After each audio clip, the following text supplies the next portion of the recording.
So this is the mount position. I'm on top and he's on bottom. There's basically two ways that he can use his hands. Either crop them like this, keep his elbows tight, or I will go to this in a few weeks, build this frame right here. From here you can build this steps. We're going to now use this here. When I'm on top, people will escape usually by picking one side, either for a bridge or for an escape. So let's try and do a little bit of an escape. So stop.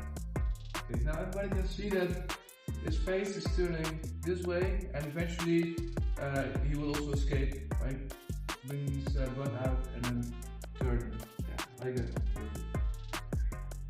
When I'm on top though, usually the movement won't be this big, it will be smaller, you will feel it.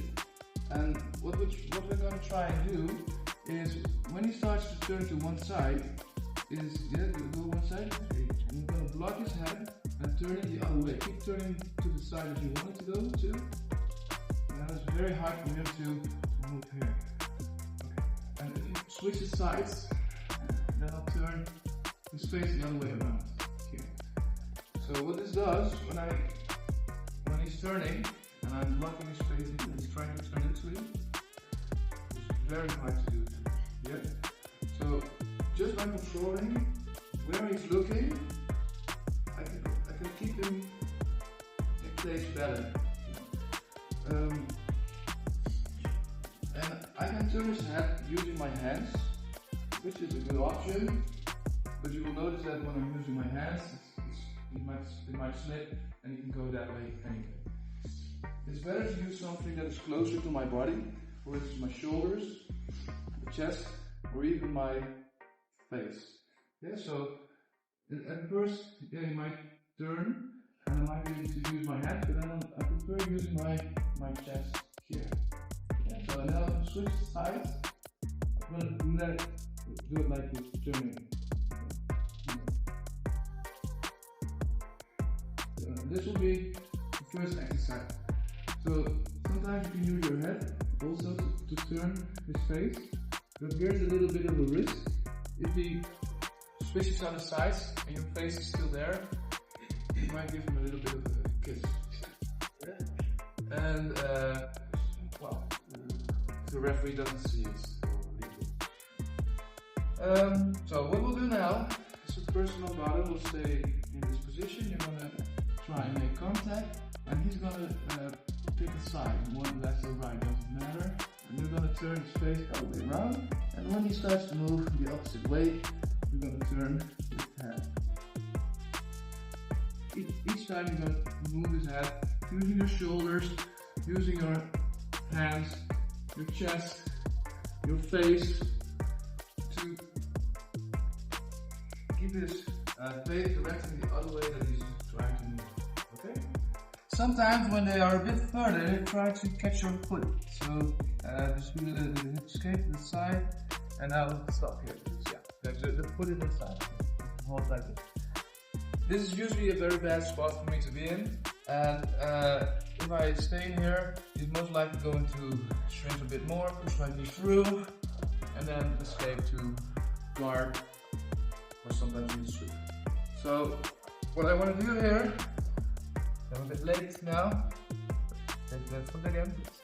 Yeah. One thing about this though is lucky. It's probably not going to turn the other way unless I force him to. So I'm going to push here, and look, now it's open again.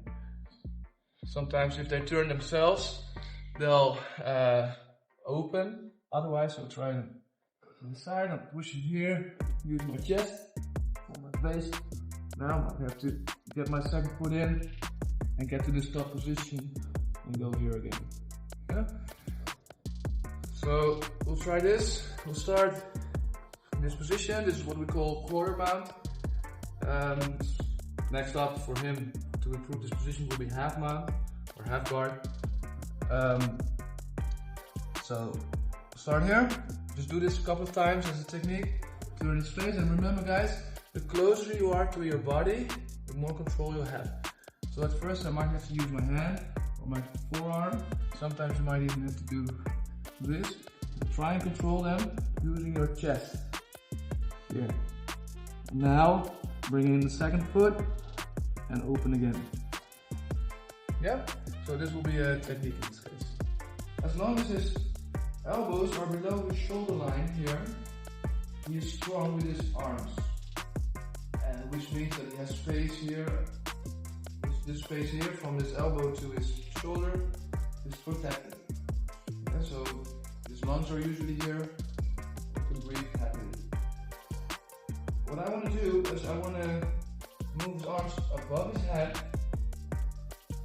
and keep him there. So his arms are not strong. You will notice this when you start to put your arm down. It's quite easy for me. But when they're here, it's almost impossible to block them. And then I'm going to build more pressure, and eventually I'm going to S-mount or to the back, depending on what he gives me. Yeah, so how do I get these arms above his head? It's not really a technique, but it's things to look out for.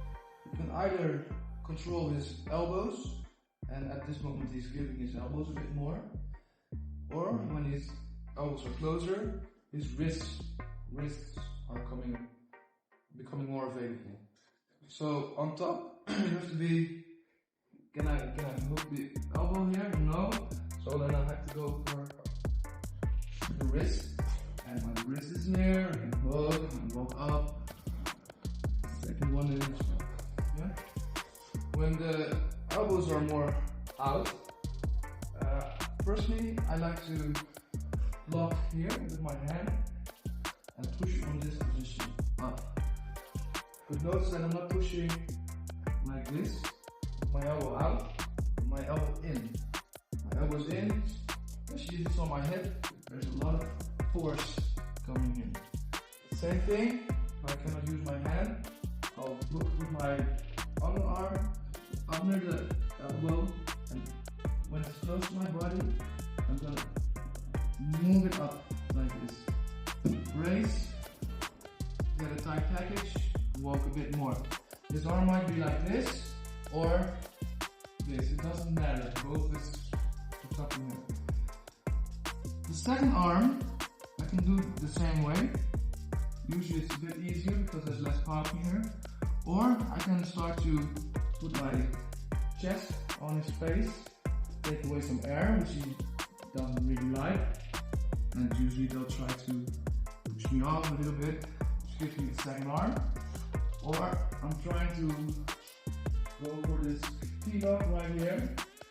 And in order to defend this, they'll usually bring out the second arm as well to defend the hand. So they try to, there I go. And then I'm in control again. When I'm here, there's a little bit of a grip progression. The space that's between my arms, I can make it smaller by adjusting my grips. At first I might have his head and arm like this. In order to make it more tight, I'm going to walk my hands towards my wrists, go wrist on wrist. Or, if I can, and usually I can because I have long arms, I'll even go elbow to elbow here. When I'm in this position, there's almost no power and it's very tight. So what you guys are going to do is you're going to start in this position with the hands across. You're going to try and get his hands above his head, like a tight package. And see if you can get this grip progression right here. Right. Sorry, did you say something? From the really extra mean, you're going to put your chest on his face and it'll take away some breath. Usually here, we're going to upgrade for S-mount, or they give up the back and you have the back full. So what do I do when his arms are above his head? By the way guys, I saw a lot of people trying to grab wrists like this, but when I'm grabbing wrists like this, you might slip his arms out quite easily, because this is not strong. I'm trying to reach around his arms and get the grips that I would like. Now I'm near the wrist, Sometimes I want to make it harder for him, I'll even go elbow to elbow. Okay, this will be the final technique. We're going to go for S-mount. This happens when he stays on his back. People will sometimes turn their backs and then you can take their backs. But now he's staying on his back. I can pick left or right. I'll pick my favorite side. Right side, I'm moving my knee towards his ear, right here. My other foot, I will stretch it out and put it flat, pointing towards his face, the wall. In order to make this a good position, I want to get my knee and my heel joined together, like this, right here. I'm leaning a lot on this hand, but that's just to make sure that I don't put too much weight on him. If this would be a competition, I would lean less on my hand and more on my leg or body. Yeah. Because the weight is here, this makes this leg light, so I can step over and go for the armbar right here. Yeah. One more time. So what is a very common mistake here is people will start to only move into this direction, but eventually I'm going to turn 90 degrees compared to him. So one more time, his arms up, okay, almost no resistance, that's not the point of this exercise today. When I'm here, building pressure, and one of my knees could also be left, depending on what I like. I like right. Is coming close to his ear, and look, I'm already turning a little bit to the side. My other foot, I'm bringing it over, pointing it towards his head, making it my heel touch my knee. Put my hand on the floor near his hip. Grabbing the top arm. Because I'm leaning on my hand, this foot is light, I'll step over and I'll sit right here. Sometimes it's already available, so I'll go back for the armbar. Sometimes they're gonna grab, and I have to try and get this arm out. Okay?